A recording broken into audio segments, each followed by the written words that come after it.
Ladies and gentlemen, have your attention please. Ladies and gentlemen, Clause 91.4 of the Local Government Governance and Meeting Conduct Law provides the following. This public meeting is being recorded to improve access to the meeting for our community. The recording will be retained by Council in accordance with Council's legal obligations. As a visitor in the public gallery, your presence may be recorded. Ladies and gentlemen, I'd like to acknowledge the Bangarang people as our traditional landowners on which we are meeting here today. I'd like to pay our respects to their elders past, present, and to any other traditional landowners who may be here with us meeting today. Thank you. Will you please stand for the prayer?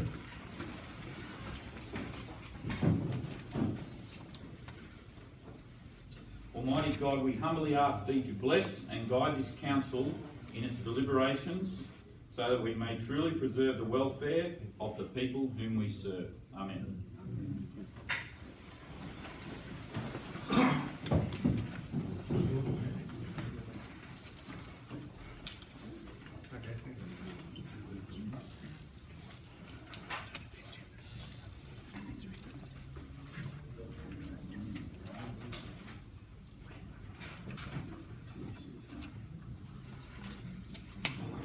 Ladies and gentlemen, thank you all for coming, and we really appreciate being here tonight just in relation to a few meeting procedures that we'll run through before we start this official meeting.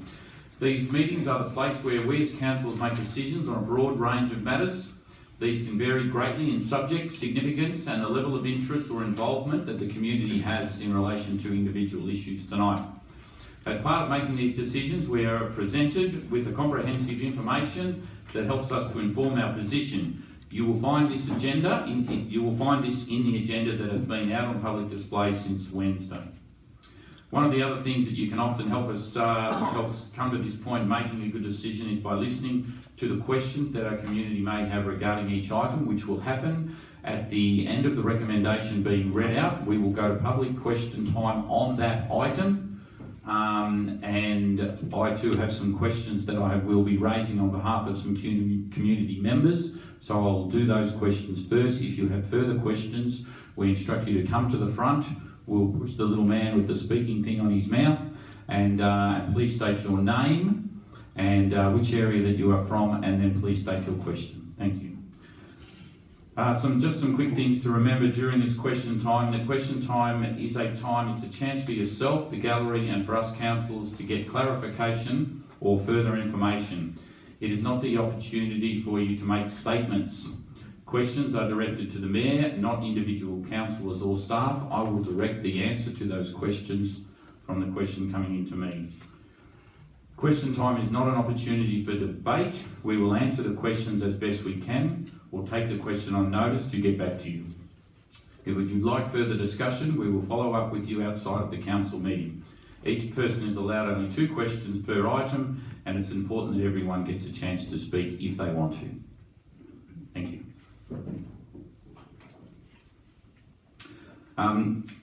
Just to go over a few housekeeping issues first. So I declare the meeting open, and we'll acknowledge that we're all here except our CEO, Brendan McGrath, is away on annual leave, of which was granted in previous council meeting.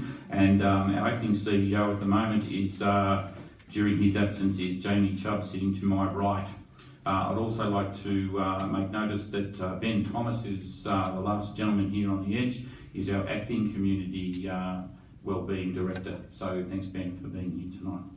I'll just quickly go around and I'll skip you, Ben, and I'll go to Sarah. And just a quick rundown on your name and role here at Council. Thank you, Sarah, and continue on through Councillor Clark. Good evening, everyone. Sarah Brindley, on Director of Corporate Services. Ken Clark, Councillor.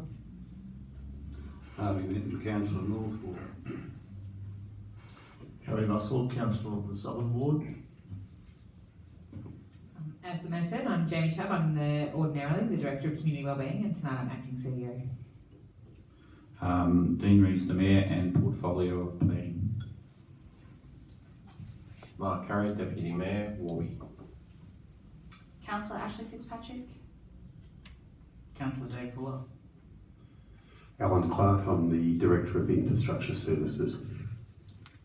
I'm Stephen Swart, I'm the Director of Development Services. Thank you. So ladies and gentlemen, we'll move on with our meeting, and I'll just get a confirmation of our minutes from our last meeting. Could I have a mover to move that? Councillor Clark, and a seconder, Councillor Benton. All those in favour of the minutes, the motion is carried. There is no conflict of interest during this meeting of any items in the meeting today. No one has declared their conflict. There's no petitions and no hearing of deputations or councillor reports. Executive services, corporate services or community wellbeing number 14.1. I'll hand it over to Ben Thomas for 14.1. Thank you, Ben. Thank you, Mr. Mayor. To give some background, the Community Access and Inclusion Plan communicates Council's role in protecting and promoting the rights of people with disability to live and participate in the community on an equal basis. The objective of the plan is to ensure people of all abilities, including those living with disability, their families and carers, are able to actively participate in community life and events, contribute to local government planning, and can access services, facilities, sporting and cultural activities. In addressing this, the plan covers 4 themes of inclusion and participation, communication engagement, civic leadership and attitudes, and accessible environments. Following an extensive undertaking by Council's rural access worker Deegan Allen, the draft version of this plan was presented to Council at the July meeting, after which the document was placed on public exhibition. Engagement with the general public and key stakeholders found an overwhelmingly positive response to the plan during this period. From this engagement, there are 4 suggested minor changes arising, which are focused on improving and expanding the wording of the plan's objectives. These objectives still remain true to the vision of the plan as previously presented to Council. During this process, specific feedback was provided to each submitter. So based upon this, the recommendation before Council tonight is that it considers the submissions made during the community consultation period and adopts the Community Access and Inclusion Plan from 2019 to 2022. Thank you, Ben. Are there any questions from the gallery? Please, Mr. Fox, step forward.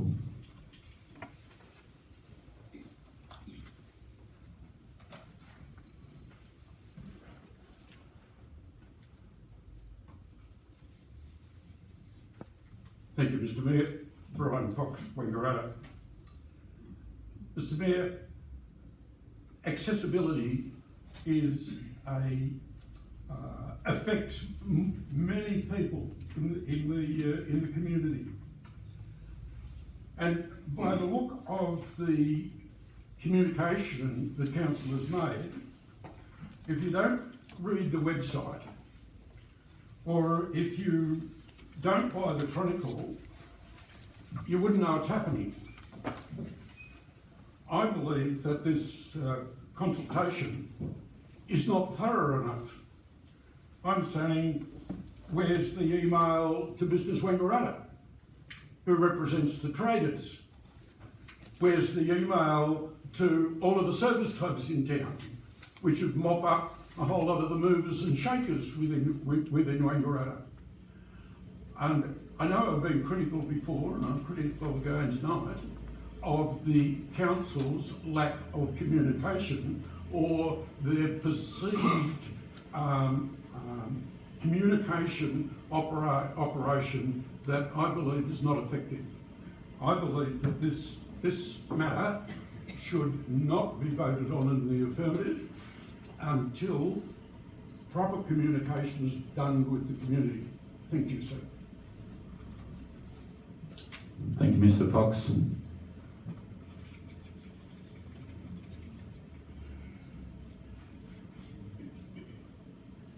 Thank you, Brian, for your question. So we have with us a brilliant officer who has very great connections throughout our community, and specifically in networks and organisations and groups where this plan will most have an impact for. We went through our ordinary process of advertising this access and inclusion plan, and we also targeted directly people who would most benefit from the actions and strategies within this plan. Hence why we received some submissions from organisations and groups that work directly with people who will benefit from the strategy. We're comfortable that we had extensive consultation both in the development of the access and inclusion plan and also through its subsequent consultation period. Thank Thanks, Jamie. Are there any other further questions from the gallery? Okay, so I'll put the motion forward. Can I have a mover? Sorry. Can I have a mover, please? Councillor Benton, and seconder, Councillor Fitzpatrick. Would anybody like to speak on the motion? Councillor Bussell. Thanks, Mr. Mayor. I think it's a great time for people like myself that are able-bodied to reflect on this, because this is a really, really good plan. And it really disappoints me to hear what Mr. Fox had to say. Thanks, Mr. Mayor. Thank you, Councillor Bussell. Anybody else like to talk on this? Councillor Benton. Thanks, Mr. Mayor. I'd just like to congratulate Dean and Alan in her efforts in doing this plan and presenting it forward, and the access, and it was not a bad plan to read. Thank you. Thank you, Councillor Fitzpatrick. Yeah, I just also want to relay Harvey to say thank you to Tegan for the great work that she's done, and NIMBY too. But obviously I just want to point out that, you know, we do care and support diversity. I think it's a really thorough plan, so thank you. Thank you, Councillor Fitzpatrick. I'd just like to also talk about the motion. This is not a motion for an exclusion plan. This is an inclusion plan. We aren't excluding able-bodied people in relation to this submission. It's just including the people that aren't able-bodied in any way, shape or form to be part of our community more easily. So I'll put the motion to a vote. All those in favour of the motion? The motion is carried. Thank you, Ben. Infrastructure Services, Alan Clark, 15.1. Thank you, Mr. Mayor. So this first infrastructure report is put to Council to consider awarding a contract for the supply and delivery of the slow-speed shredder.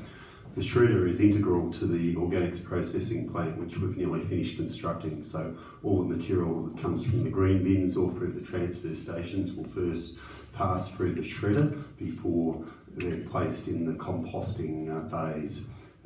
Part of our licence requirements require us to have everything in the bays overnight, so we can't leave anything out. So we have to be using this shredder every day. So it's vital that it's reliable and can do the job. We've been looking at these for about 5 years. That there hasn't been a great many in Australia, so we've been looking at the different brands as often as we can and talking to operators and taking photos to inform us. And we thought we had a pretty good view of the budgets. Going back 5 or 6 years when we first started looking, nearly all the machines were Crambos and Terexes, which are long established firms with very strong reliability reputations. In recent times there's been a number of new firms that appear on the market, and we've been looking at those machines and talking to the operators, and it was all looking good. When this tender closed, the lowest price was just over our budget, which was probably explainable just due to the change in the euro versus the Australian exchange rate, and we added one change into the scope, which was rubber tracks from steel. But and the more established firms were dearer as we expected. When we did our due diligence and we went back out to as many operators as we could to talk about some of the models that come in at the lower range, their opinions have changed. So as the machines that they'd operated in their personal experience were hitting about 1,500 hours, they were starting to develop issues. This included issues getting repairs done once they did break down. One firm, the whole repair team is one person, and that same person also runs the sales team. So we start getting nervous about those machines, and thus we've recommended a Terex machine tonight at a considerable amount over the budget, which will become clear if council proceeds and we declare the contract price. But we think it's essential to have that reliability. This machine we expect to be operating in the organics for between 10 and 20 years, so it's in there for the long haul. And the increase in the overall scheme of things is, although it's a lot of money, it's small in the overall scheme of things with the cash flow that will be going through the organics processing plant. So the recommendation is on the screen tonight, but essentially it's to transfer the additional funds required from the waste reserve. So this is out of general funds. We have a waste reserve where we basically have a fund there to cover all our future costs of waste. We have a very detailed process that we look, because we have to manage the landfills for 30 years after they close, so we have a very detailed spreadsheet that takes all of these costs into account. It works out how we charge for waste, and the additional funds, or all the funds for this piece of equipment, come out of that reserve, and we'll make adjustments to the reserve accordingly.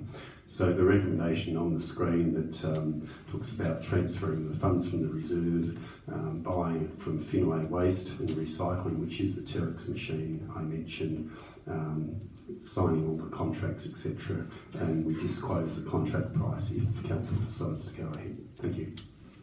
Thanks, Alan Clark. Are there any questions from the gallery in relation to this matter? Mr. Fox.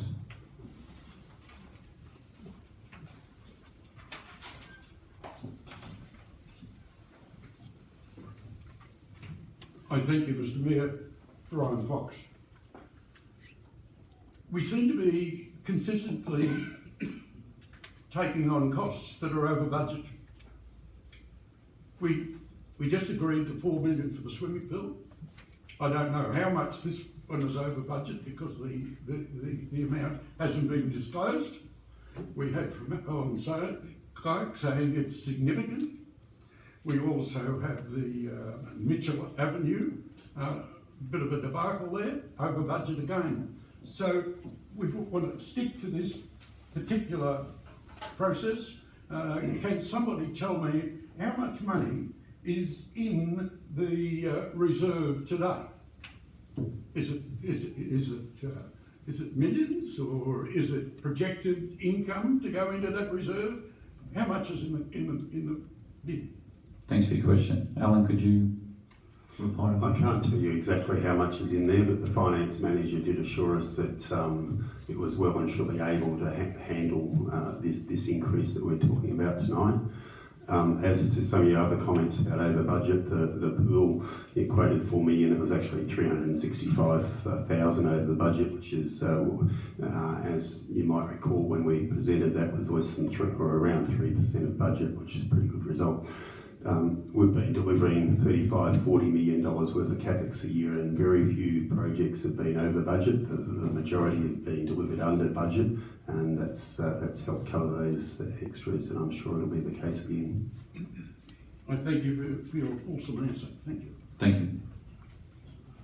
Are there any? Yeah, Mark Carey. Just listening to Mr. Clark's response, I too get frustrated with budget blowouts, but there is a complete and utter different way that local government has to do its costings and so forth than what a commercial organisation do. If I'm actually out there and I'm about to do a budget, I go to people and I get quotes and I get so forth and that. These guys have to go to tender, but then they'll let it go to tender until it's been approved. To get it approved, they've got to come to us with a budget. So everything's reversed around. So they come up with the best guess. And usually, well, when you hear about a pool of, how much was it, $11 million and it's $365,000 out, yes, it is over, but it's pretty close when you really think about it, that they haven't been able to go to tender and actually ask anybody what the cost is. We're constant changes with the currency, we've got inflation costs, there is constant things moving out there. So continually, these guys are doing a good job. For all the ones that we actually do pick up and they come back, if you go and have a look at all the projects overall, there's very few that actually come back in the scheme of things. So all in all, I actually think that the council is actually doing a pretty good job and they're pretty well on target with most of their costings. Thanks. Thanks, Councillor Clark. Yeah, I just want to reiterate that it's $5,168,000 in the waste reserve, and we're looking at less than $1 million. Hopefully we'll see that. That's at the 30th of June in our financials. Thanks, Councillor Clark, for clearing that up. Are there any other questions from the floor in relation to this matter?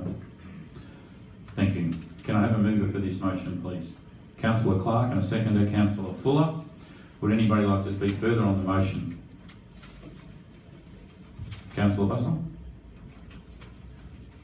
Councillor Fuller wants to speak. Councillor Fuller, did you want to speak? Okay. Thanks, Mr. Mayor. We regularly get asked about what we're doing for the environment. We're helping the environment, and this is a classic case of us helping our environment. This machine mulches up all our hard waste, so instead of going to landfill, it gets composted and will be turned into dirt that looks like potting mix. And so it's a really, really good result for our community. And this machine that we're about to vote on is the thing that mulches up all this to start the composting process. So I think we've been very, very environmentally sustainable by doing this. And yes, we do want good machines. It is poor business to be buying machines that are not up to the job. I believe that this is a good option. Thanks, Mr. Mayor. Thank you, Councillor Bussell. Councillor Fuller. Just echoing what Councillor Bussell has just said around the environment and our actions around how we can actually start to work towards doing good things for it. We do know that in the future there will be other places that will be able to bring this organic matter to us and we'll be able to process it. We do know that it will turn around a small but good profit for us at some point, and so this extra spend is worth it, knowing that in the long run we'll get a better deal. Councillor Curry. Point of order, Mr. Chairman. Yes. The last one you allow mover to speak afterwards, and then you allow others. So Curry can't speak. Councillor Fuller was closed through the butt. You were the mover. He was the seconder. Thank you. Continue, Councillor Curry. This is a question to Mr. Clark, and I don't mean this to be disrespectful in any way, but there's already been one request to increase the budget that had figured, and this is the second time that it's actually come within the same project. I don't have a problem with the responses and so forth, but are you expecting to come back at any further stage and ask for a further increase in this budget? No. So this is the last item to be purchased as part of this plan. Down the track, we will be coming to council and asking for additional things such as a weighbridge if we go regional, and if we want to make our product more commercially sellable, we'll be looking for a trommel, which is like a big sieve as well. So those things are in that cost-benefit analysis which I've shown you, and has always been the case. Great, thank you. Councillor Clark, did you want to finish off on that one? Right. I'll put the motion to a vote. All those in favour? The motion is carried. I'll now hand back to Alan Clark to announce the price. The contract price is $751,000. Thank you, Councillor Clark.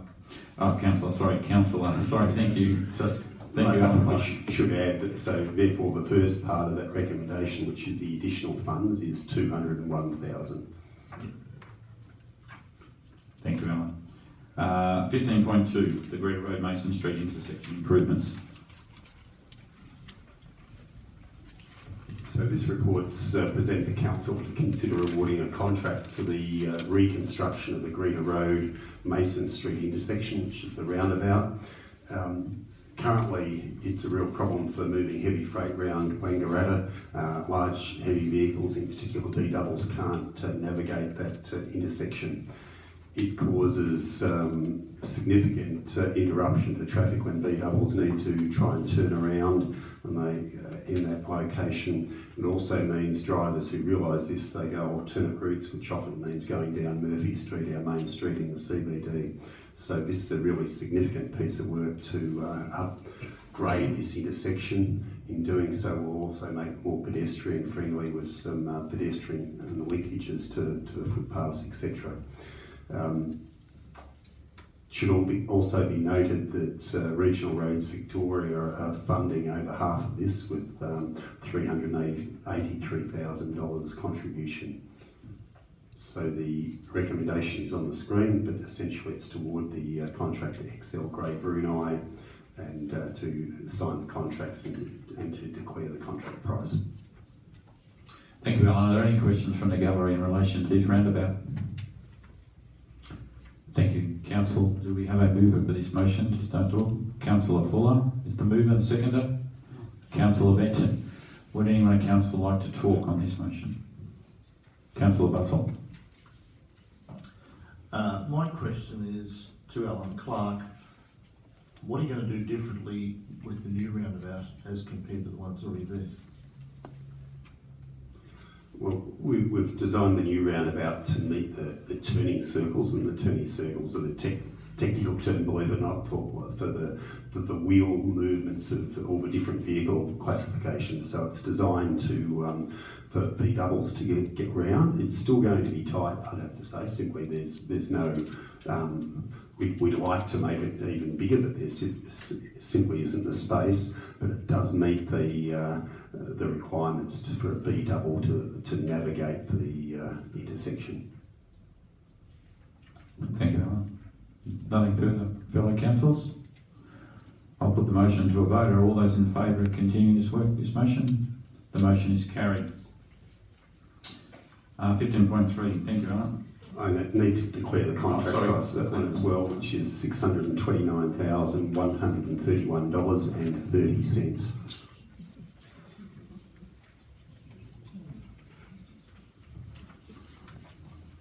So 15.3 is brought to Council to consider endorsing the rollout of food, organic and garden organic waste bins as a compulsory service to the rural townships of Millawa, Oxley, Glenrowan and Hamilton Park.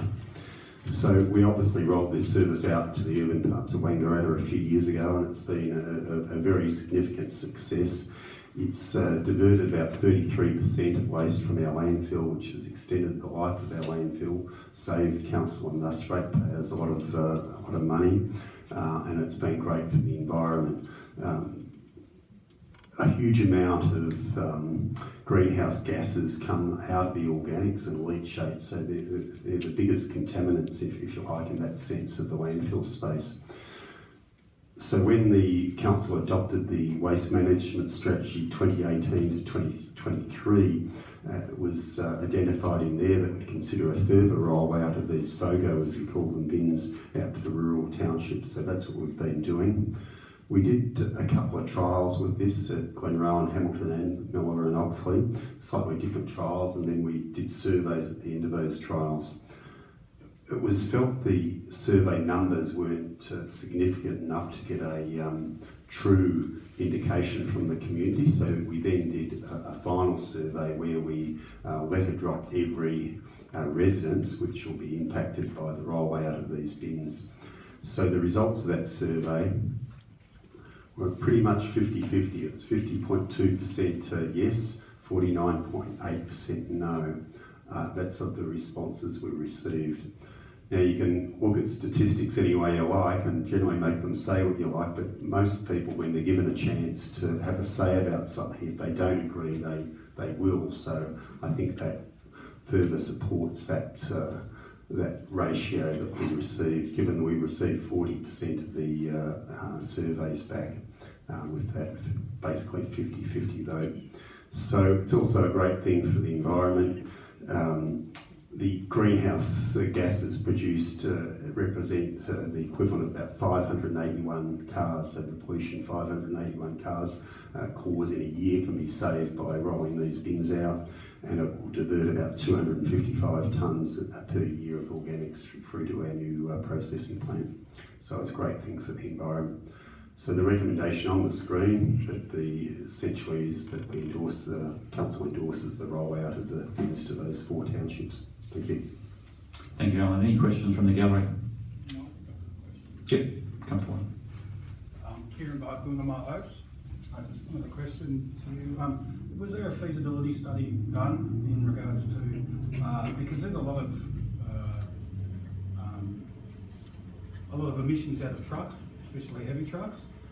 So you're saying that 500 cars would be, equivalency.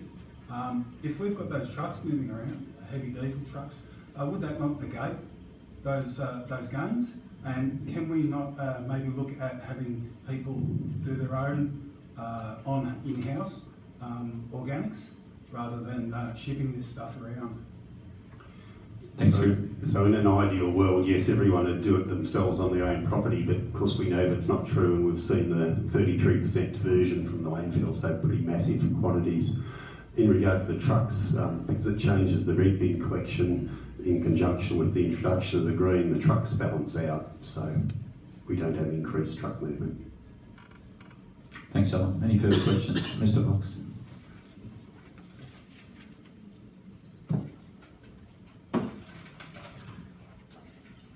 Brian Fox, and I thank you again, Mr. Mayor. Mr. Mayor, I think there's something fundamentally wrong here that gives us a 50-50. 50% of the people want it, 50% of the people don't want it. It's close enough to that. I mean, if I was still in the bakery and 50% of the people didn't want my donuts, I'd go broke, right? I can't understand how a council who is a single authority, the customer does not have an option. I'll buy donuts from him or donuts from him, or I'll get my green waste picked up from here, or I'll get it picked up from there.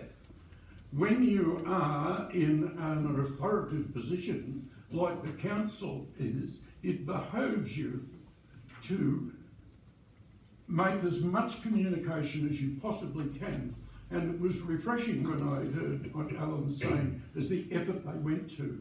But I do think it goes beyond this particular incident. I think there is, and Excuse me, Mr. Fox, is there a question or is this a statement? I'm looking for a question. I did indicate earlier on this is public question time, not statement time, and I'm sure councillors would like to hear your statements at the end of this council meeting. But if there's a question here, I would love to hear it. I'll give you a little bit more leeway if there is. Otherwise, I would ask you to kindly sit down. would you, are you, Mr. Mayor, happy with a 50% rejection rate? That's my question. Thank you, Mr. Fox. I'm happy with that 50% rejection rate on the amount of replies that came back in, which was 40%. So when you look at it that way, it's 50% of that 40%. So again, as Mr. Clark said, most people, if they had an objection to it and got the letter in the mail to object, I'm sure they would have. So when you look at it that way, the rate would be completely different. Are there any other questions from the gallery? Well, thank you. I'll look for someone to move a motion in relation to the rollout of the organics bin. Councillor Fitzpatrick is the mover. Councillor Clark is the seconder. Are there any statements from council? Councillor Bustle then. Mr. Mayor, my question is to Alan Clark. How much does it cost for every tonne of waste that goes into landfill? How much does it cost the council?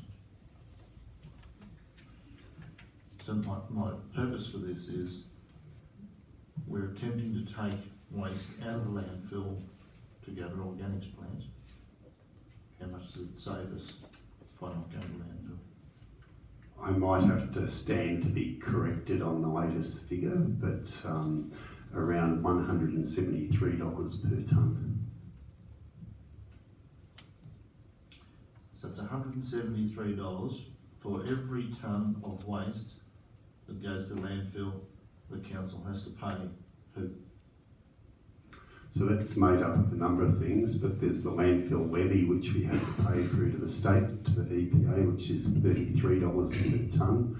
And there's a very strong chance that's going to go up significantly very shortly.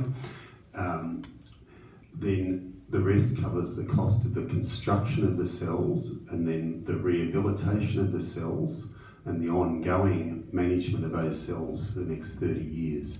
There's a small component, which is the operational costs of the operators handling the waste in the cells, but most of it is in the construction and rehabilitation, long-term management.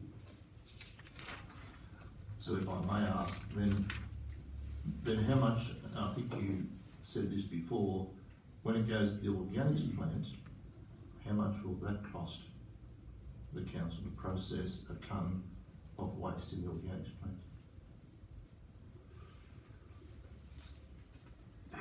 I'm not, so a lot less. There's a bit of commercial sensitivity around that because we will be trying to attract business from other councils. At the moment, we're paying $56 a tonne for our organics to be processed elsewhere at Stanhope. When we first started this process a few years ago, it was more than double that, and it has dropped significantly. So we'll be processing it for less than $56 a tonne. And then we'll have a product that we can sell at the end of it. Thank you. Any other queries or any other comments from council? In that case, I'll put the motion to a vote. All those in favour of the bin rollout? The motion is carried. Alan, 15.4, annual reseal. Thank you. This report's present to council to consider awarding the contract for the annual reseal of our sealed roads within the municipality. So this is a renewal activity. It's always considered the most important renewal activity we do because it protects our most valuable assets, which are our sealed roads. Last year, we joined a number of other councils and went out to tender via Procurement Australia, and they came back with a panel arrangement, and last year we got really excellent rates. It was well worth the effort of going out through that process. So we've gone to that panel again, and again got good rates, and this is obviously based on such, when you amalgamate all those councils over multiple years, it becomes very attractive to these businesses. So the recommendation tonight is on the screen, but essentially it's to award the annual resale contract to Downer EDI, sign the documents and to disclose the price. Thank you. Any questions from the gallery on this item? Thank you. Could I have a mover for this motion? Councillor Bussell, and a seconder, Councillor Fuller. Councillor Bussell, would you like to talk? Thank you, Mr. Mayor. I normally drive around about 2,500 kilometres every month around the rural city of Wangaratta roads, and I have to say that the sealed roads, I don't think have ever been better than what they are right now. And I acknowledge we could probably spend twice as much money, but we do operate very carefully with the finances in this area. And I think that between the gravel roads and our sealed roads, they look in very, very good shape. And I thank Alan for the high level work that he does there. Thank you. Thank you. Any other councillor like to talk? I'll put the motion to vote. All those in favour? The motion is carried. Thank you, Alan. We'll now go to Development Services and 16.1. Our Director, Stephen Swart. Thank you, Stephen. I just need to declare the contract price if I can, Mr. Mayor. So the contract price is $783,803.35 exclusive. Thank you. Thanks, Alan. Always seem to forget about money. Budget. Less the budget, of course. Stephen. Thank you, Mr. Mayor. Item 16.1 is about a planning permit application for buildings and works associated with an existing dog breeding establishment located at Markwood on the Snow Road. The plans showing the buildings and works are attached to the council report, and that includes dog pens and fencing. This application went through a formal notice process to nearby affected landowners, and the application was also referred to relevant authorities. At the time of writing this report, we received 5 objections to this application.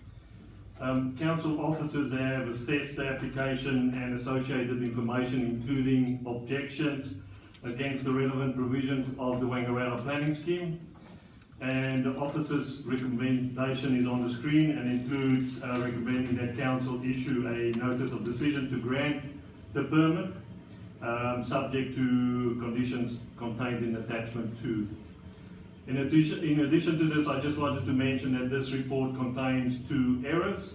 The first error is on page 32. At the bottom of that page, within that table, it refers to a diary of dog barking that was kept over a period of 1 day. That should be 1 month. And the second error is on page 39, where in the third paragraph, fourth line, we refer to 15 dogs. That number should be 12. Thank you, Stephen. So I've got a public question time on this, but before I do, there are a couple of questions that have been handed in to us prior to tonight's meeting, and firstly to Jundry Watts, if you are here, and David Watts, thank you very much for your questions in writing. Are you happy for me to read those questions, and then for the answer, are you happy, David, too? Great.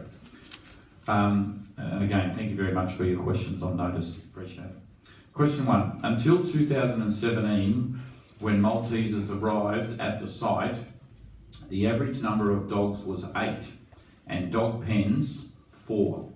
In 2016, the number of dogs was 6. In 2019, the number of dogs grew to 20. What is the justification for allowing a huge increase in pen construction for the current 18 dogs under existing use rights? Refer to table page 31 and paragraph 3, page 39 of the agenda. Stephen Swart. Thank you, and thank you for the question.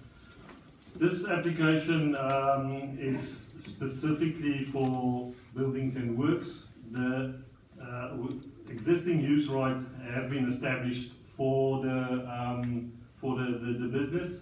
And that was based on evidence presented by the applicant that the site has been used for this purpose over more than 15 years for this purpose.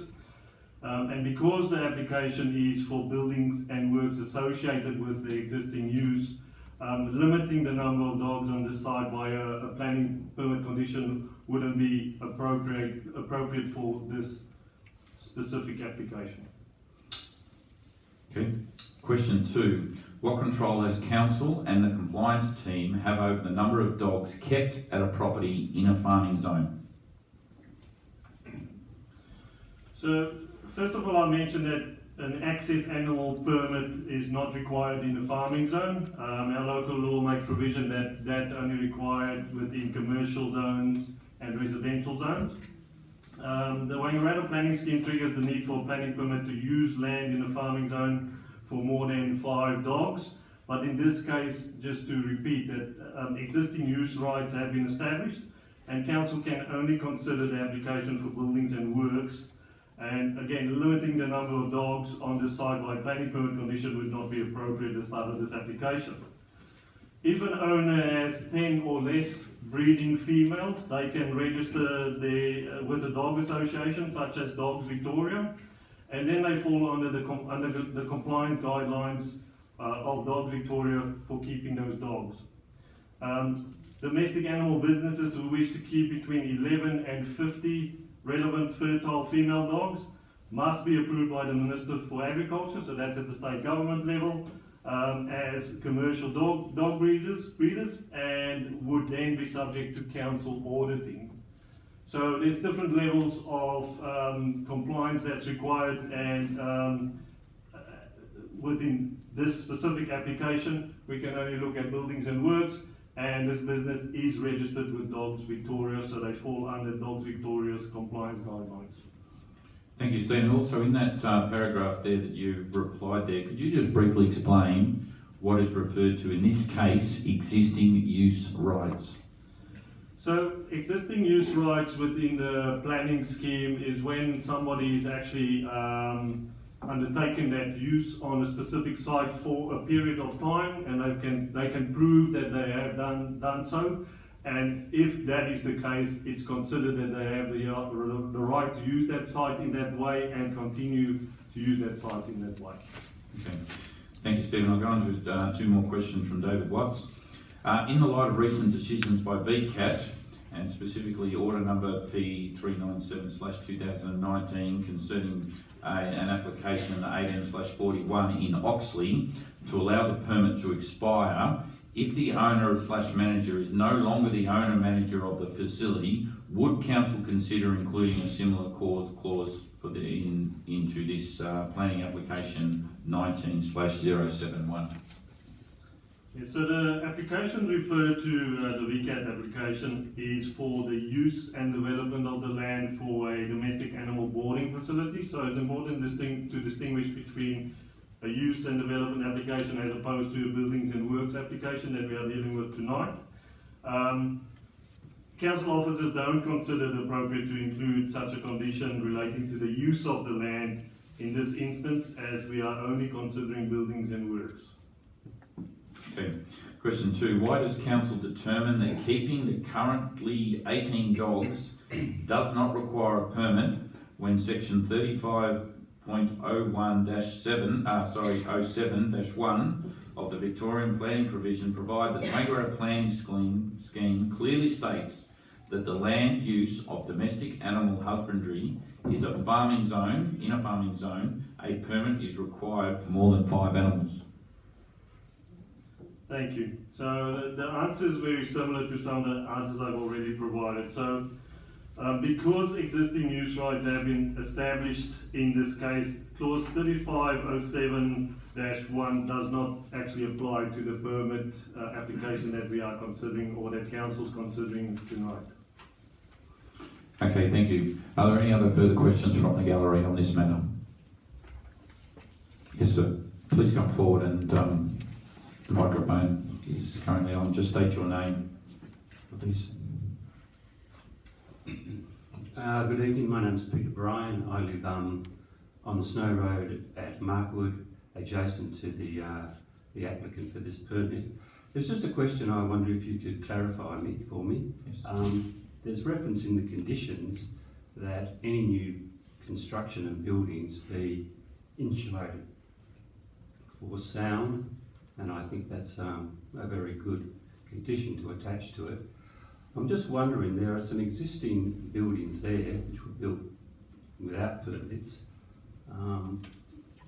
Does that sound insulation also apply to those buildings, or is there only any future buildings that are put in place? Thank you. I'll hand it over to Stephen. Yeah, those conditions will apply to the buildings and works, which is part of this application, which is marked up on the plan that's attached to this report. So just to clarify, it can't be retrofitted to those older buildings, but it is a requirement if this permit gets approved tonight for the newer buildings to include that insulation. Okay, I see. Thank you, Peter. Okay. No further questions. I'll put it to council. Do I have a mover for this motion? Councillor Benton and Councillor Bustle as a seconder. Sorry? Councillor Fuller. Sorry, Councillor Fuller. I didn't see that there. I thought I saw you at me. Any question? Any talk on this matter, Councillor Benton? Would you like to open up, or are you happy not to talk? Just to move the motion and get it discussed on the table. Any other councillor like to talk on the motion? No? I will put the motion forward. All those in favour of the motion, please raise their hands. Say that the motion is carried. Stephen, thank you. 16.2.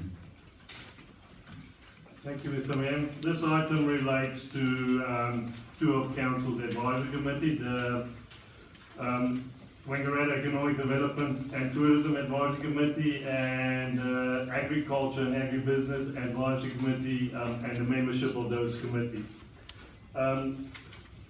3 vacancies have been created through the annual term of service expiry for both of those committees, and an expression of interest process has been undertaken to fill those vacancies. For the Economic Development and Tourism Advisory Committee, we received 5 applications, and for the Agriculture and Agribusiness Advisory Committee, we received 2 applications. Applications were assessed against a skill matrix which ensures adequate representation across a number of sectors and aims to fill the skills gaps identified for each committee. The officers' report is on the screen and includes appointing 3 people to the Economic Development and Tourism Advisory Committee, and 2 people to the Agriculture and Agribusiness Advisory Committee. The names of those people aren't included in the recommendation, and those will be read out later if council decides to go with this recommendation. Thank you, Stephen. Any questions from the gallery in relation to any appointments here tonight? No, thank you. I'll put it to council. Can I have a mover for this motion? Councillor Benton and Councillor Curry.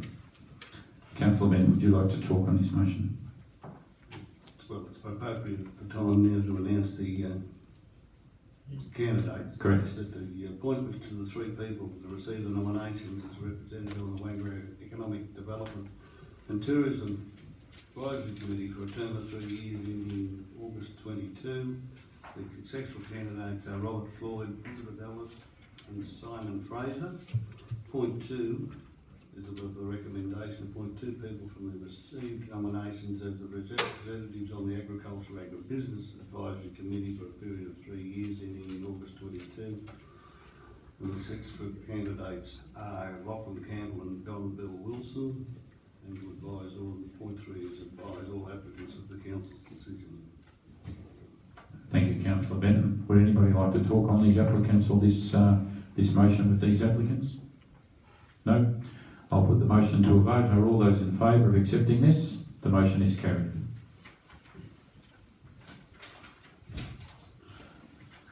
Thank you, Stephen. The 16.3 Domestic Animal Management Plan. Thank you, Mr. Mayor. Council has an obligation to prepare a domestic animal management plan and revise that or review that plan on an annual basis.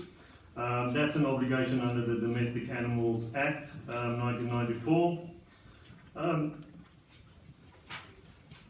A draft domestic animal management plan was prepared and sets out how council applies its statutory obligations to the management of domestic and semi-domestic animals, and is underpinned by Local Law 1 or Council's Local Law 1.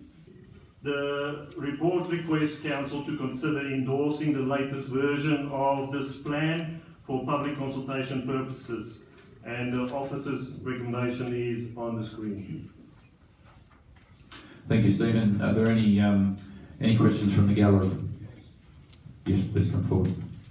Kieran Barguna, my Oaks game. I'm just wondering what measures are being put in place to stop domestic animals from predating on our local fauna and flora.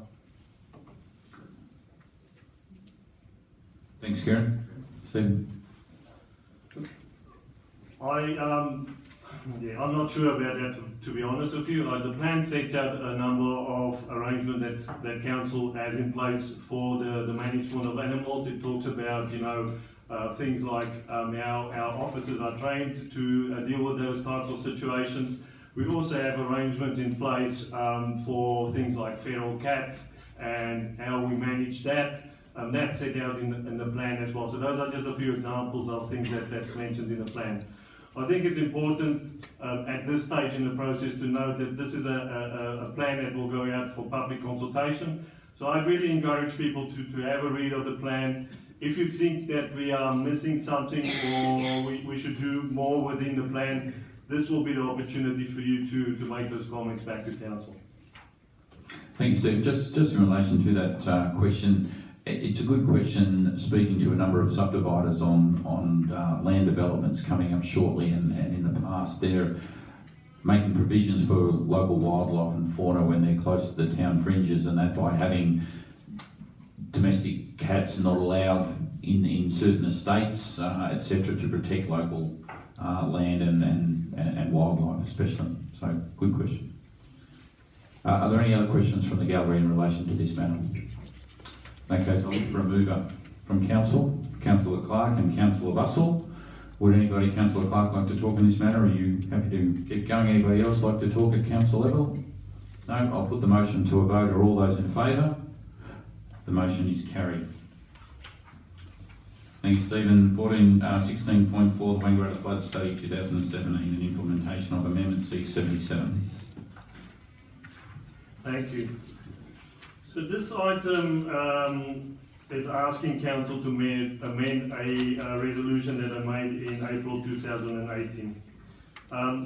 In 2017, the Wangaratta Urban Waterways Flood Study was completed, and that was commissioned by the North East Catchment Management Authority. In April 2018, council adopted that study, but they also went on to make a resolution that council would request the Department of Environment, Land, Water and Planning to complete the necessary planning scheme amendment to implement the study. Now that's really about updating the flood overlays within the planning scheme to make sure that they reflect the latest information that's within the study. Since that resolution, council officers have been in contact with the Department of Environment, Land, Water and Planning to request them to complete that necessary planning scheme amendment. And most recently, the result of that process is the Minister for Planning wrote to council saying that they would not be undertaking that amendment and that council should be undertaking that planning scheme amendment ourselves. So the request tonight is for council to amend the resolution that they made in 2018 to allow council officers to proceed with that planning scheme amendment process. Any questions from the gallery? Yes, come up again, Kieran. I'm just wondering, with this coming up, will insurance companies come along on board with this and actually drop their high premiums to people that live in riparian zones? I can't speak on behalf of insurance companies, but what I can say is what this planning scheme amendment process will do if council resolves for us to go ahead with it. It will introduce accurate mapping. So at the moment we have situations where the flood overlay and the land subject to an inundation overlay within the Wangaratta planning scheme covers areas that probably shouldn't be covered by that overlay. So from that point of view, it would be a much more accurate reflection of the latest data, and I could only imagine that that would also help with insurance. Thank you, Stephen. Any other questions from the gallery? No. Can I have a motion to move this? Councillor Benton and Councillor Fitzpatrick. Councillor Benton, would you like to talk on this? Yes, just to answer the last question from the gallery, Mr Mayor, personal experience with this, it will clarify a lot of areas that at the moment, and especially in the urban area, that are designated flood overlays that will now be notified in the planning scheme, because that's where the insurance companies go to get your flood overlay protection done. It'll also enhance a lot of the areas that have been impeded by planning development because of flood overlays, and it'll clean up a lot of the things, especially now since the freeway's gone through. It's going to make some areas more notable to the flood overlay, but it'll also clean up a lot of areas that have already not a flood overlay now. Thank you, Councillor Benton. Councillor Bustle, no? Nothing further. I'll put the motion forward. All those in favour? The motion is carried. Thank you. 16.5, planning permit application. Planning application 08183.01, use and development for welfare centre at 45 Templeton Street. Thank you, Stephen. Thank you, Mr Mayor. So this item relates to a planning permit application to allow the redevelopment of 45 Templeton Street to enable the existing use of the land for welfare centre to continue. The proposed new building is shown on the plans attached to the agenda, and the new building is approximately the same size and style as the existing building. However, the siting of the proposed building is to be altered slightly. The application also seeks approval for associated signage, demolition of the existing building, and the removal of one tree. Formal notice of the application was given to nearby affected landowners, and at the time of writing the report, we received 9 objections to the proposal. Council officers have assessed the available information, including the application and objections against the relevant provisions of the Wangaratta planning scheme, and the officer's recommendation is on the screen, including that council resolves to issue a notice of decision to amend a planning permit to allow for this use to continue within a new building, subject to the conditions contained in attachment 1 to the report. Thank you, Stephen. Questions from the gallery. I have 3 questions on notice from the gallery. One is from Peter Gall, the Alistair Mail, and also Justin McMahon. Do any of you guys want to come up and read the questions, or are you happy for me to read the questions and then the response from there? Yep. Okay. Question from Peter first. In the council's written response to a number of objections, objectors were advised that several of the objections had been addressed and were then asked if they wished to withdraw their objection, to do so in writing. As far as I'm aware, none of the objectors did so. In the same letter, the council suggested that a conciliation meeting may be held if the objections still remained. We, the objectors, assumed that given our objections remained, that a conciliation meeting would be called. Can council please advise why this meeting was not called? Can the decision of this matter please be deferred so a conciliation meeting can be held, as we believe our concerns can be adequately addressed through such a meeting? Thank you, Steve. Thank you, and thank you for that question. The letter that invited objectors to consider withdrawing their objections did not mention a conciliation meeting, but an earlier letter acknowledging objections did mention that council may convene a conciliation meeting. Now, in every instance when we look at planning permit applications, we have to, as our council officers, make a call whether it would be worth having those conciliation meetings.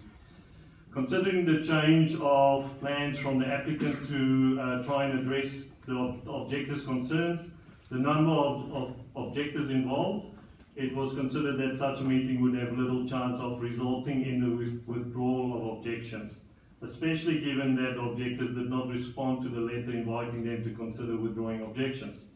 So such a meeting would have caused a delay in bringing the matter to council, and officers didn't think that time should be spent, and in fact spending additional time we didn't consider would have much obvious benefit in this case.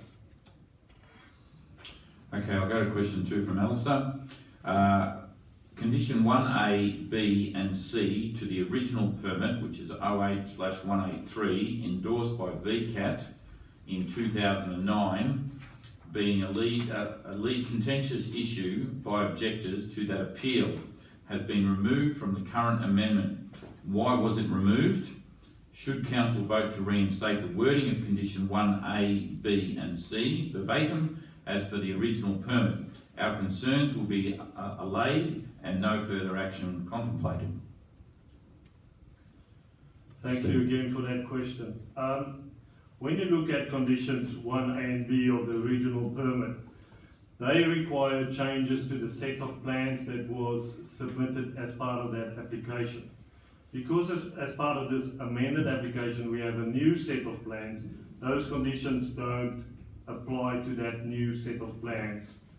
So the permit application that we are considering at the moment is accompanied by a new set of plans, and the matters that dealt with those conditions are either dealt with by notations on the new set of plans or conditions within the proposed new set of conditions for the new permit.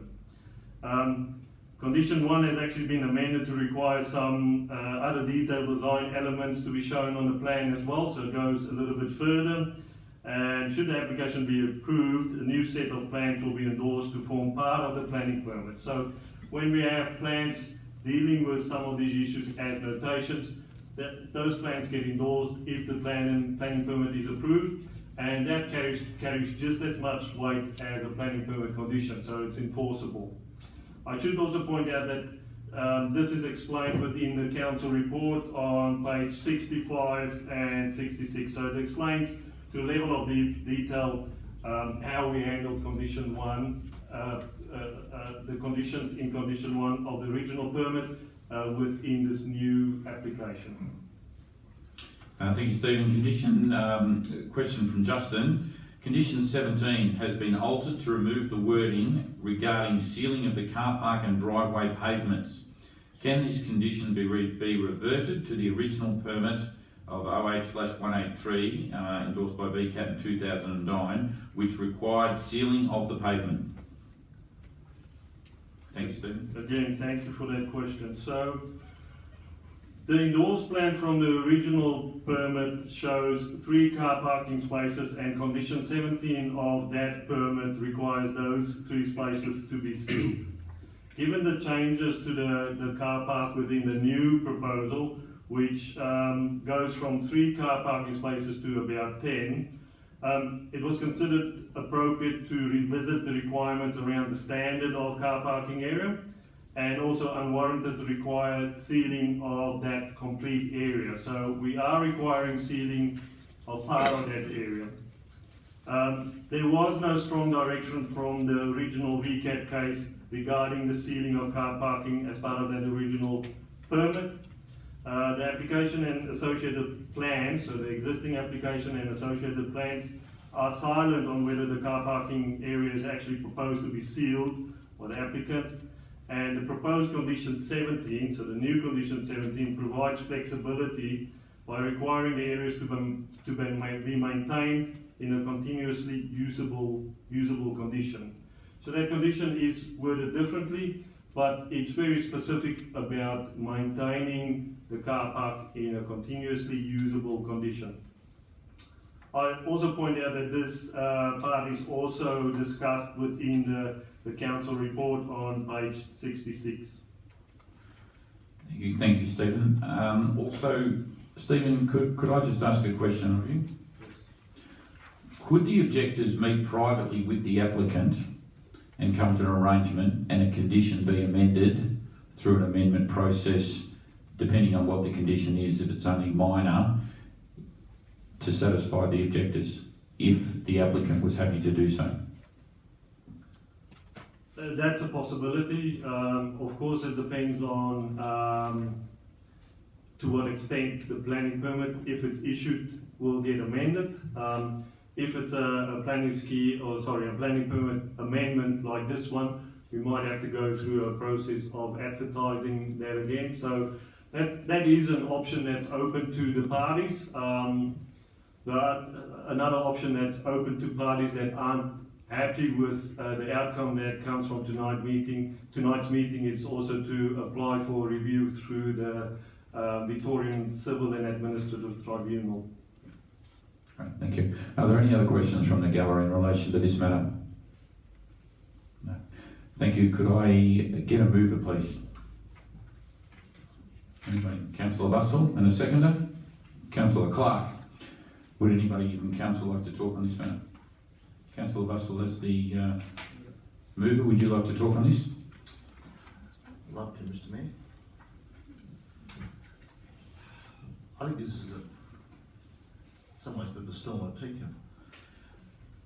This is a very, very important service in the community. In 2018, St Vinny's assisted 1,574 adults and 1,768 children at a cost of $140,000. This year, so far, they've assisted 1,460 adults and 1,782 children at a cost of $133,000. If we continue at the present rate, St Vinny's will spend over $200,000 this year, which is a 40% increase in the service in this place. So, I think this is pushing things a little too far. I think we need to help every way within we can, within the law here. So, I urge everybody to approve this tonight. Would anybody else like to comment, council, in relation to this? I will. Councillor Bussell, I don't feel that the objectors are objecting to what's going on in relation to stopping St Vinny's doing their work. It's just a few minor bits and pieces that could help their state of living there. So that's me arguing back on you or your comments on that one. So Nothing further from me. Anybody else, or Councillor Bussell, would you, as the mover, would you like to reply? You have the, sorry, Councillor Benton, did you want to say before Councillor Bussell has the last right of reply? Thanks, Mr. Mayor. Yes, I'd just like to say that the avenue is still open for the parties, as Stephen has said, in relation to any other discussion going forward, and I think we encourage parties to do that, because the situation would be that if we're up against the time of the statutory time, I understand it, in issuing this permit, if I'm right, and if we've either got to deny it, which have not really got the ability to defer it, as I understand it, at the moment. Am I right with it? I'll ask the question to Stephen in that area. To give you a short answer, you have the ability to defer this decision, but it will mean that we won't meet our statutory timeframes under the Planning and Environment Act. But there is that ability. There's certain consequences to that course of action. So the applicant could ask VCAT to consider the situation if we haven't determined it within the time frame. But at the same time, you know, the objectors also have the ability to go to VCAT to review council's decision. Thank you. No further questions. I'll hand Councillor Buster. Did you want to write a reply as the mover? No. So I'll put the motion to a vote. All those in favour and continue with the recommendation. 6. The motion is carried. Thank you, Stephen. There are no special committee reports or advisory committees, so I'll hand it over to Jamie Chubb, for our CEO, for number 19, records of Assembly of Councillors and minutes and advisory of committee records. Thank you, Jamie. Thank you. So the recommendation before Council tonight, as on the screen, is that Council receives the reports of the Assemblies of Council and that Council notes the minutes of these advisory committees. Thank you. Are there any questions from the gallery in relation to special committee reports? Can I have a mover in relation to the committee reports moving forward? Councillor Fuller and Councillor Fitzpatrick. Is there any comment there? So, in that case, I'll put the motion forward. All those in favour? The motion is carried. Thank you.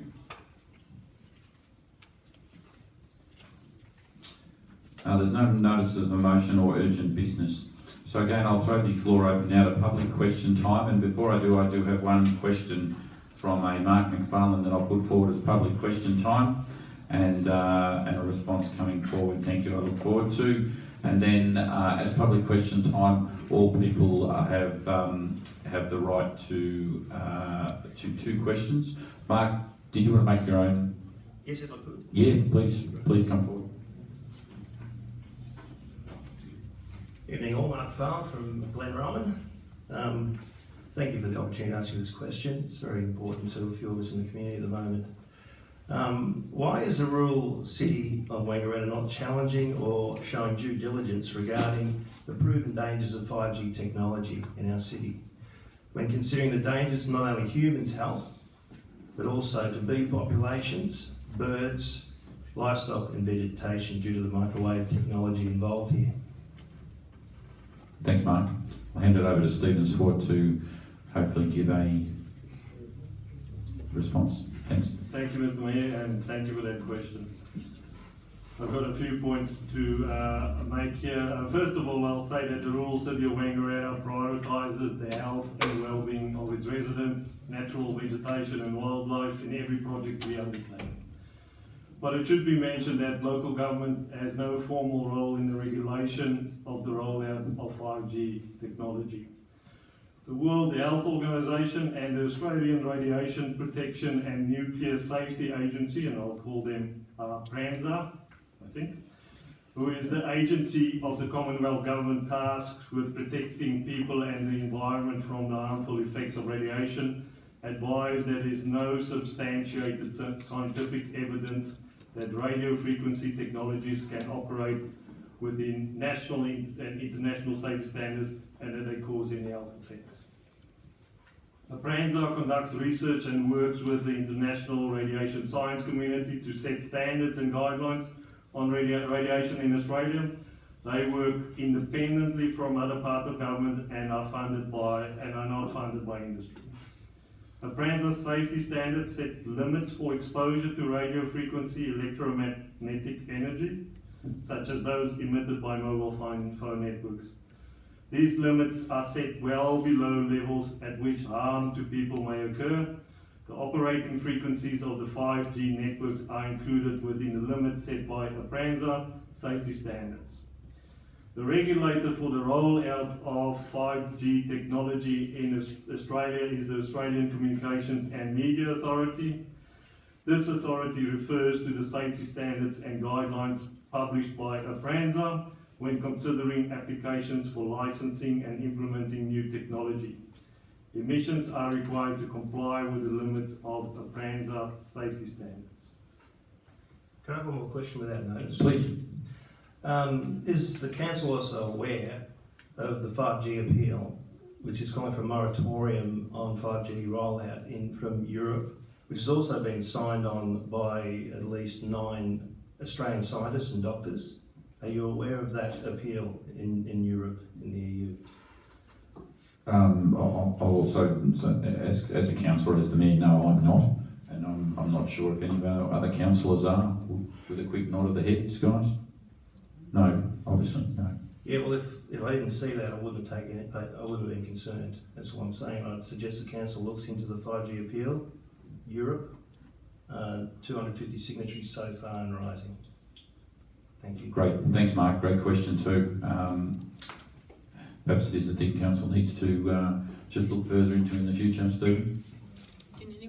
Can I just maybe mention that in compiling the answer that I just read out, I did a little bit of research online, so that's the extent of my knowledge of all of this. It was very clear to me from that there's very conflicting views about this, but there's also very strong evidence that there's no proven health effects from this radiation. And that has been confirmed by the Australian scientific community and very respected scientists within the Australian scientific community. Thank you, Stephen. So the mic's open now to public question time. If anyone would like to raise a question, please raise their hand. Yes, come forward.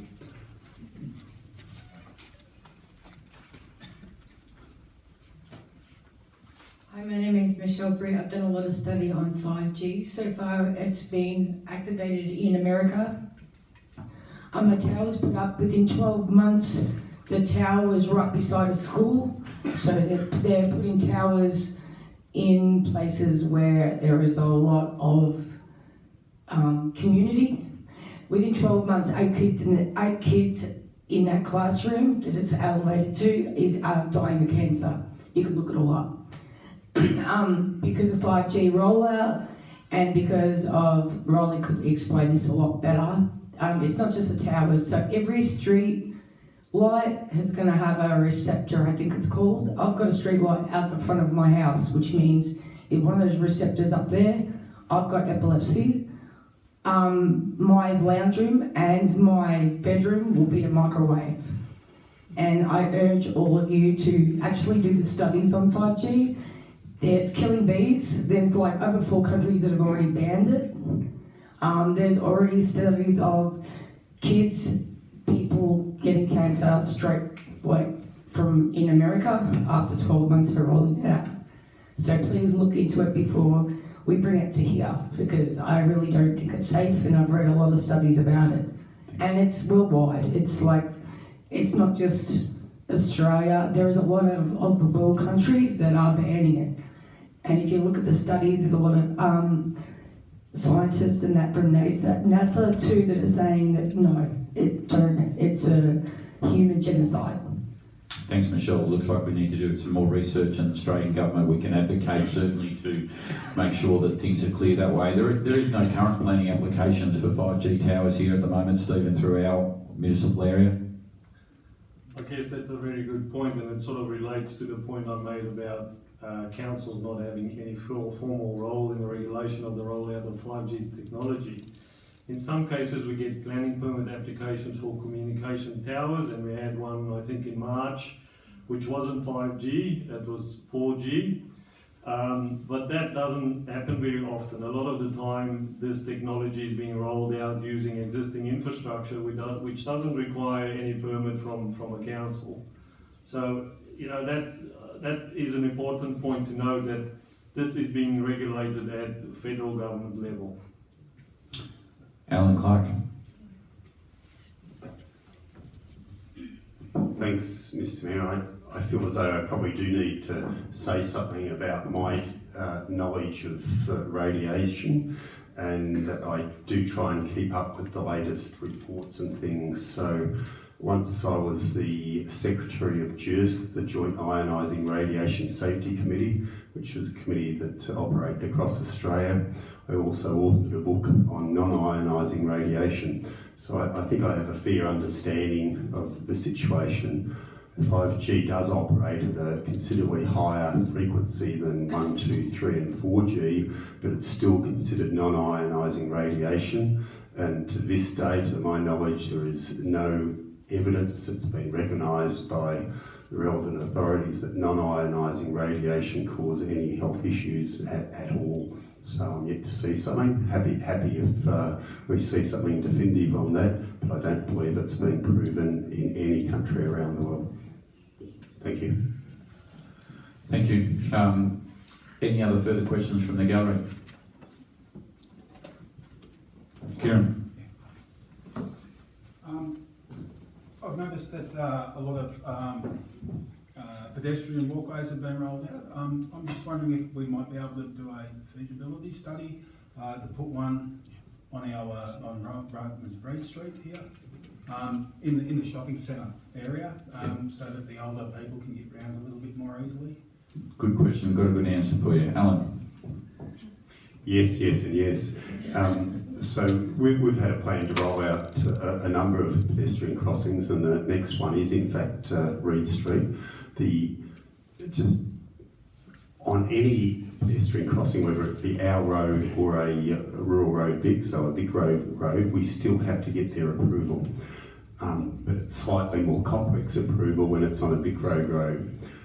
So we've actually applied to Vic Road some time ago for the a permit, if you like, to construct the one in Reid Street. We were a little bit frustrated with the length of time that was taking, so we had a meeting with the regional manager of Vic Roads about 3 weeks ago, and they agreed to some, between us, we agreed to some slight changes to the plan, and he indicated that they would support it. It still has to go to Melbourne for approval, so it still is a lengthy approval process. It's all designed. We have essentially have the regional office supporting it. We have to get that tick in Melbourne. Could I have a supplementary? Sure. With photonic energy, after having worked for the NBN Ericsson, could I put across does the council know that photonic energy does not cause ionising radiation until it's well above what you can see, let alone lower wavelengths we carry our signals via phones, so they're even lower wavelength than the actual light that you see. It's all photonic energy. That's an open-ended question for you. Thanks, Kieran. Any other further questions from the gallery? Mr. Fox, please.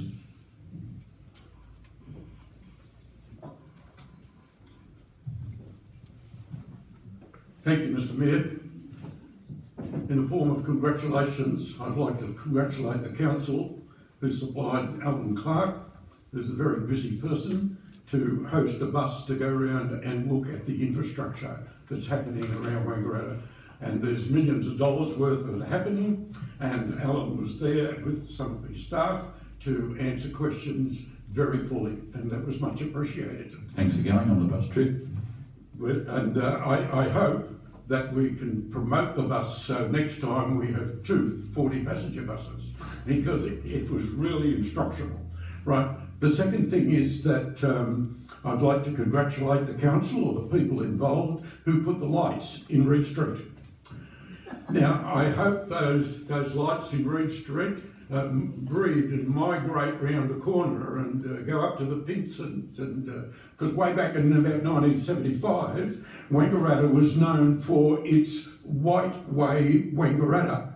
And through the Chamber of Commerce, we had everybody who had a veranda, and fluorescent lights were pretty new then, and there was a fluorescent light under every veranda for the length of Murphy Street as the traffic went through. So it was white way Wangaratta. The third thing, sir, and you allow me to indulge, is that I'd like to congratulate the council on the concreting of portions of the bicycle tracks. Now, down past the bottom of my place where it gets wiped out with flood and whatever, the paths they're putting in are just wonderful. You can already see the more walkers and dog walkers there are, and we're getting these people off the footpaths and off the roads and onto the bicycle track. And when we talk about bicycle tracks, they're not bicycle tracks anymore, they're pathways. And I would like to see these pathways get named. Like, so if we have the 1 Mile Creek pathway or the pathway from Avondale, whatever. And along these pathways, council has, once again, congratulations, they've gone and put, you have gone and put some exercise machines. Well, now we don't have a name for them. Like there's the one up near the Bowls Club or the one at the back of the hospital, right? Perhaps we could name them after past mayors or everybody that's ever got to live to 100 in the city, and perhaps, you know, we could just give them a name and give the pathways a name so you can describe, I'll meet you on this pathway, you know, at the Dean Rees exercise. I thank you, sir, and congratulations. Thank you, Mr. Fox. Great question, and a great question, and a great side of you that I like. When you're doing it right, you'll always hear it from me. Thank you, Mr. Fox. Mr. Mayor? Yes. Might need a health check. Mr. Fox just congratulated 3 times.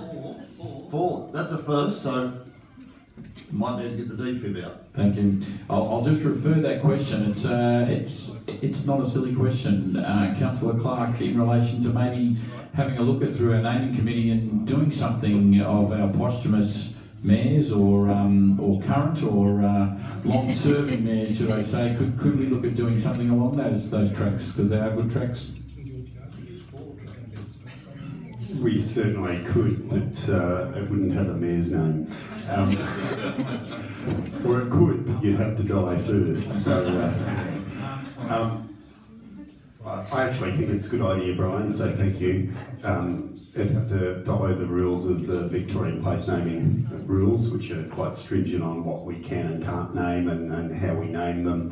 The current rules say we have to have some linkage to the place, so we can name roads and localities and things after people, but they can in fact be alive, but it's quite difficult. And the reason for that is some people who might be community favourites at one stage of their life, they might not be 5 years later. So that's why we don't name things after living members. But I think it's worthy of looking at, so thank you. Thanks, Alan. I remember as a child growing up very close to Brian Fox, and all of my mates, we used to go down to the back of Brian's and throw stuff into his backyard, but we used to call it Foxy's Track, so maybe we could look at that. I'm not dead yet. Yeah, no, we can still be alive. We used to say we'll all meet down at the bridge behind Foxy's Track, or at Foxy's Track, so thank you. Any further questions from the gallery in public question time? Yes. John Kirby from Moyu. Thanks, John. Just listening to you before, talking about green waste. The King Valley, out our way, doesn't have any green waste collection, and there are plenty of rubbish bins that get filled with grass clippings and prunings and what have you. And if it's a very costly exercise, like $137 a tonne, I think you were saying. Yeah, well, if we could have some green bins, similar to the people in Wangaratta, it'd be really good. Great question. We'll put that to Alan at some stage and see what we can come up with. Thanks, John, for your question. Mark? Yes, quickly. You've got two questions, Mark. Your other questions were in on that certain matter. Oh, no, they weren't. I'll give you the leeway. Just something else has come up. I'd like to address to Alan Clark, is it? Yeah. Just... Yes, have to address it through the Mayor and then I figure it to Alan from there, but yeah. Because you mentioned you're quite noted in the area of radiation technology and other things, I believe. Are you aware of Oceania Radio Frequency Scientific Advisory Association Incorporated and what they do? I can't say I am off the top of my head. Okay. Whilst I try and keep track of the current trends, I'm probably not up to speed with every authority around the world. Okay, well, this came to my attention by looking at the 5G appeal call for a moratorium in Europe. There's Steve Weller, founding member of ORSA Brisbane. They're called ORSA. And this is just a statement I want to mention regarding progressing with the possible 5G millimetre wave band transmissions. They say from this, they're called Oceania, I'll say it again, Oceania Radio Frequency Scientific Advisory Association. They are a charity, an incorporated body. They tell me on their website, it says, we consider that it would be extremely unwise to progress this technology at the current time, as the technology is not adequately assessed for public health, from a public health perspective. There is a body of strong scientific and medical expertise warning about serious adverse health effects of 5G. The potential hazards on such technology for human health and the environment need to be fully investigated by scientists, independent of industry, as we mentioned before. I just want to put that to the council to not just give up on this thing, because we've got time to talk about this. Absolutely, and I'm sure more evidence or either for or against will come out in the future before things start rolling out. And I would hope that the federal government, is it the federal government, Stephen, or state government that controls that will hopefully take everything into account that way? It's the federal government, and that agency that I talked about, the Australian Radiation Protection and Nuclear Safety Agency, they do work independent from other parts of government and are not funded by industry, so they are independent from industry. And Mark, I would also suggest to catch up at some time with Helen Haynes, talk to her as our federal member to see where things are going. She's heavily involved in phone towers, and this is obviously where this 5G will eventually roll out into telecommunication towers, more so that are already established.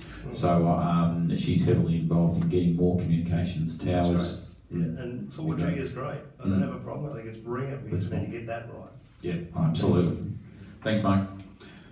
Well, if there's no further questions from the gallery, thank you to everybody for coming, and I'll declare the meeting closed. Thank you for your attendance, and have a great week in Wangaratta. Thank you.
Thank you.